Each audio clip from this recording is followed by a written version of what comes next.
Happy Tuesday, everybody. I hope you're having a great day. We have a transformational expert today with us and a business consultant and keynote speaker. His name is Willard Barth, a great friend of mine, and he's been helping people all over the world to transform their life. And of course, we have this little cutie princess with us as well. Princess, want to say hi? Hello. Yep. Got the little paw waving thing going on. All right, well, personally, as my great friend, I know that you've been through a lot, and you have a long journey. You came a long way from where you were to where you're at today. Would you like to share a little bit about your personal story? Sure. Yeah. I mean, what allows me to do what I do now is the transformation I've made in my own life and things. So, you mentioned a little bit about the speaking and the business consulting and the traveling.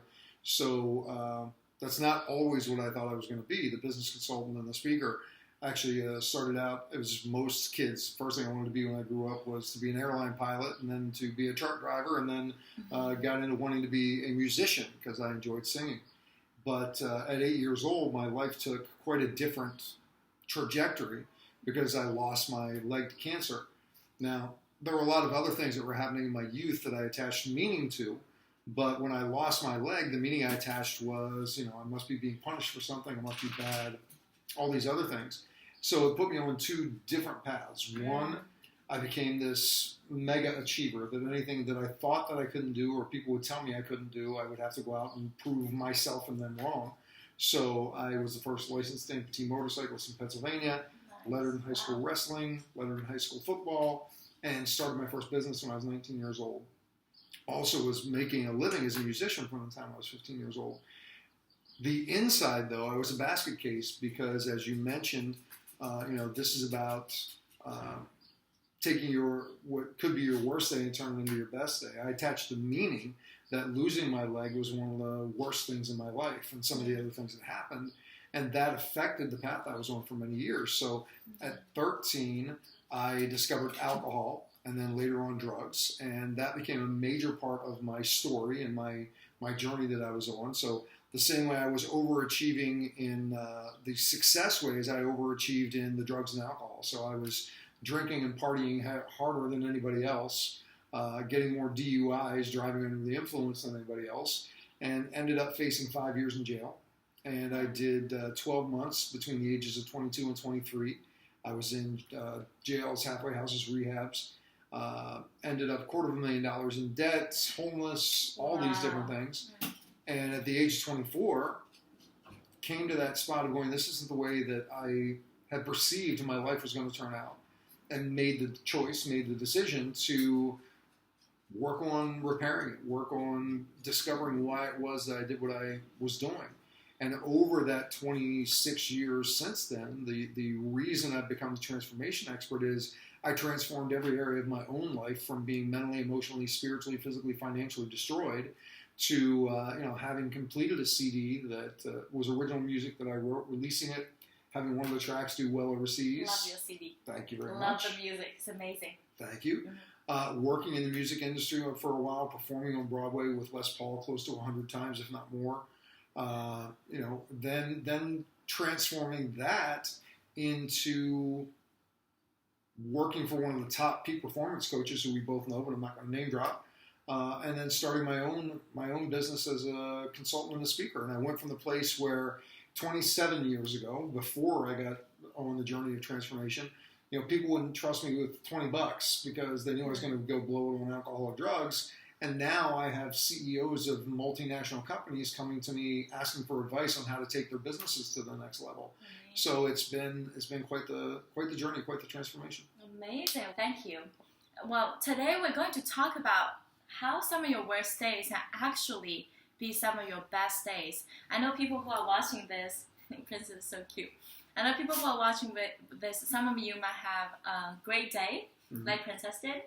Some of you might having a bad day, having a rough time or sort of emotional. Would you like to share some of your significant events that might be considered, some of your worst days that actually served you in some way? Sure, absolutely.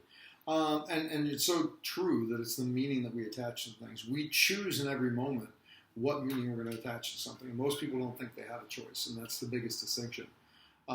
So one of those bad days for me was the day that I lost my leg.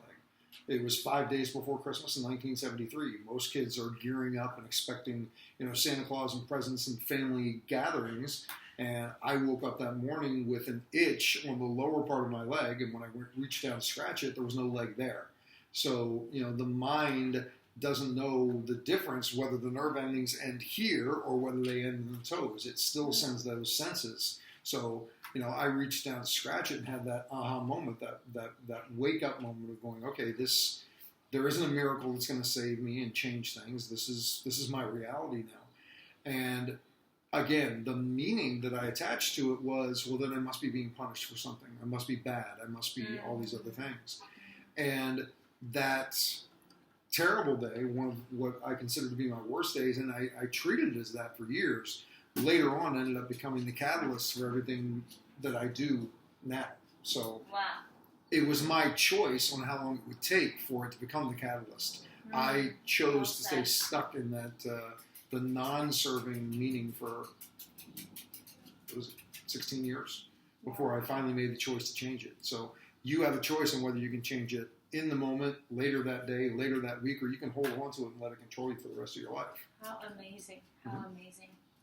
And what happened with your leg? The other story that you the other story that we talked about, what happened was, back in 1973, cancer was nowhere near as rampant as it is now, especially if it wasn't for kids. Mm-hmm. So the hospital really wasn't sure what to do with the leg after they amputated it. Yeah. And my mother, being very well-intentioned, goes, well, we'll pick it up and we'll take it and we'll bury it in the family plot in the cemetery. Again, very well-intentioned, not so good on the execution, because she took me along to the hospital, along with my uncle, to get my leg. Now, I don't know what expectation I had going in there. I guess I thought it was going to come out in a mini casket or a box or something. Yeah. But they ended up carrying it out in this black garbage bag that people throw their trash out in. And they put it in the trunk of the car. We drove to the cemetery, and I sat there and watched them. I couldn't see them actually digging the hole and burying it, but I saw them carrying it off into the cemetery to go and bury it. And here goes my uncle and my mother carrying my leg in a trash bag. And I didn't even realize how impactful that was until many, many years later, when I had reached this place in my life where I just kept sabotaging myself. I would be on my way to success, and I would do things that would just destroy it for me. And I was working with one of my mentors, and my mentor was going, okay, this is about being not worthy and not being deserving. So let's look and see where that idea was planted at. Wow, and it was planted way back. Yeah, it came from that experience, and not something it wasn't, there's the trauma, quote unquote, of waking up and the leg not being there. That day of burying the leg, I didn't have any traumatic feelings about it, but the meaning I attached to that experience was what shaped how I lived my life for a lot going forward through that.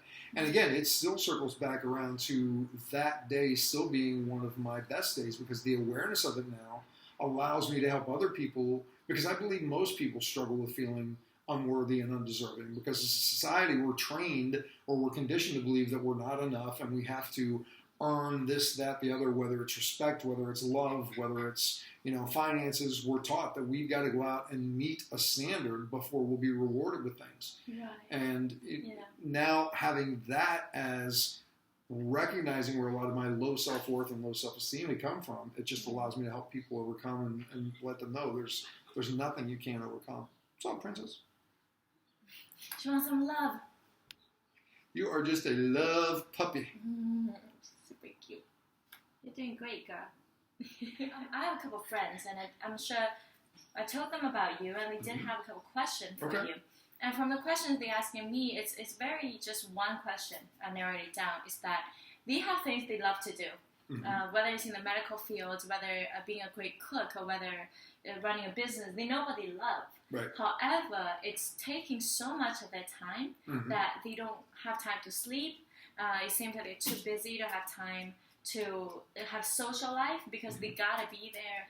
Otherwise, they feel like they're not being enough for whatever that they devoted to. Right. So in terms of that, they're missing a lot of balance in life. So what would be your suggestion to this type of situation they're going through? First suggestion is recognize that all of this is your choice. You're the one that's choosing to work that much. You're the one that's choosing not to have sleep, and you're the one that's choosing not to have balance. And the moment that you decide that you're going to choose something different, you'll create something different. The challenge that many people run into is they end up blaming and using their work, using their career, using these things as an excuse of why they can't do things. And that's just BS.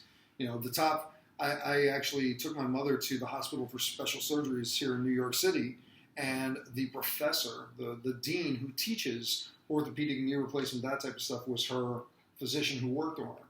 What makes the difference between him and somebody else who's doing it? We all have the same 24 hours in a day. So it's a matter of how you choose to balance it. Do you choose to make your health a priority, or do you choose to make something else more important? Wow. Do you choose to make the relationship something important to you or not? And there's not a right or wrong answer or good and bad. It's the question of, if you are saying you don't have balance, it's because you've chosen not to. I know that based on my career and the things I'm doing, that there are certain things that I am not going to be able to do, but I'm conscious that it's my choice that made that happen. I spend so much time on the road that I'm not as available to go and hang out at friends' parties and do these types of things. But that's a conscious choice that I made. Mm-hmm. Everybody's got the same 24 hours, the same 60 minutes, the same 60 seconds. It's where you make that conscious choice to draw the line in the sand and say, okay, boss, I'm not working 60 hours this week because, I'm only supposed to work 40. And I'm going to spend time with my kids or with my family or with my friends, whatever the case may be. Stop saying you don't have a choice, because in every moment you have a choice. Amazing. Some people go, well, yeah, but if I do that, I'll lose my job. Possibly. But is that job fully serving you? Is that career fully serving you? You have to own that you're making the choice to do that. The most successful person on the planet, and I'm not saying this person is the most successful planet, but Richard Branson runs 300 companies. Yeah, oh, wow. Yes, absolutely. He's got the same 24 hours that the person who is homeless on the street does. I'm not making a contrast on whether one's better than the other as a person. I'm just saying they've got the same 24 hours. What are they doing with it? Mm-hmm. Richard Branson's looking for solutions and ways to make things happen, and some other people aren't. Yeah, that's absolutely true. Mm-hmm. Thank you. Thank you for sharing. Mm-hmm. What would be your suggestion to just the young kids out there who are finding their place in this world? Be okay with being you. Be okay with being different. Be okay with being judged, because you're going to be. No matter what you do, there are going to be people out there to try and tear you down. And it's just learning to build. I think the biggest challenge that I perceive right now with younger generations is allow yourself to go through those experiences so you can mature emotionally. It's just with technology and things, a lot of people are not plugging into the conversations and the communications face-to-face that they can have to help them grow. Yeah. So be okay with being you. Be okay with having disagreements with your friends and working through them, because a lot of people, that's where you learn truly what your values, what your beliefs, what your rules, what your core is. Absolutely. Now, if they have more questions to reach out to you, what would be the best way to reach out to you? I'm on every social media platform that there is, so you can just look for Willard Barth on Facebook, on Google Hangouts, on LinkedIn, Twitter, on and on. My website, willardbarth.com, has my contact information there. And I also have another website called yourdailylifecoach.com. So I'm all over the place social media-wise. Well, Willard, thank you so much. And thank you for those who are watching the video. I hope it brightened up your day. And I hope whatever is going through in your life right now, even today, just know that life happens for you, not to you. Have an amazing one. Bye.